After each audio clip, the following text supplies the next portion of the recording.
दिलवा दुखाता।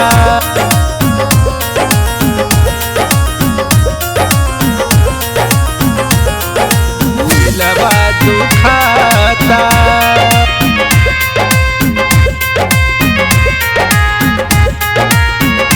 तू ही कही देलू जब बेसहारा, अब होई कैसे जिंदगी गुजारा। बोला ये जान छोड़ के जेबू तो कैसे जियब। तू ही कही देलू जब बेसहारा, अब होई कैसे जिंदगी गुजारा। कैलू अनजान हो बना के बेईमान हो, कैलू अनजान हो बना के बेईमान हो।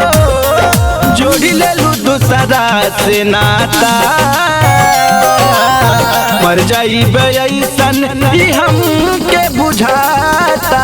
भीतर भीतर से दिलवा दुखाता, मर जाइब ऐसन ही हमके बुझाता। भीतर भीतर से दिलवा दुखाता।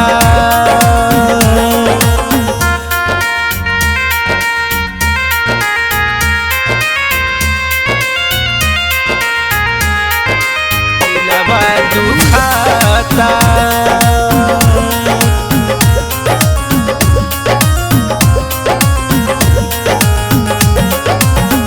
राहत रहलू तू बन के पार छाई, सारा दिन तोहरा कोरा में बिताई। हमारा से जाने का चुक गई लुपाई, ऐसन हालात में लिहलू हाथवा छोड़ाई। कादलू पराया हो अब तो नहीं खेदाया हो, कादलू पराया हो अब तो नहीं खेदाया हो। दिन दिन जिंदगी हो राता,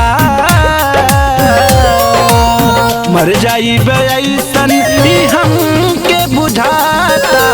भीतर भीतर से दिलवा दुखाता, मर जाइब ऐसन ही हमके बुझाता। भीतर भीतर से दिलवा दुखाता।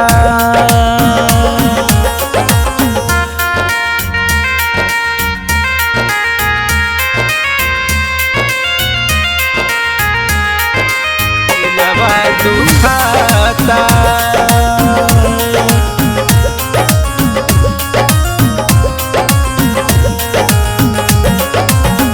तोहरे ही हरदम सपना सजाई, तोहरे के आपन दुनिया बताई। इहो हक हमारा से लिहलू छोड़ाई, लिहलू तू सबका नजर में गिराई। भैनी कुर्बान हो अपन कैलू नुकसान हो, भैनी कुर्बान हो अपन कैलू नुकसान हो। विजय सलोना दुनिया से जाता, मर जाइब ऐसन ही हमके बुझाता। भीतर भीतर से दिलवा दुखाता, मर जाइब ऐसन ही हमके बुझाता। भीतर भीतर से दिलवा दुखाता।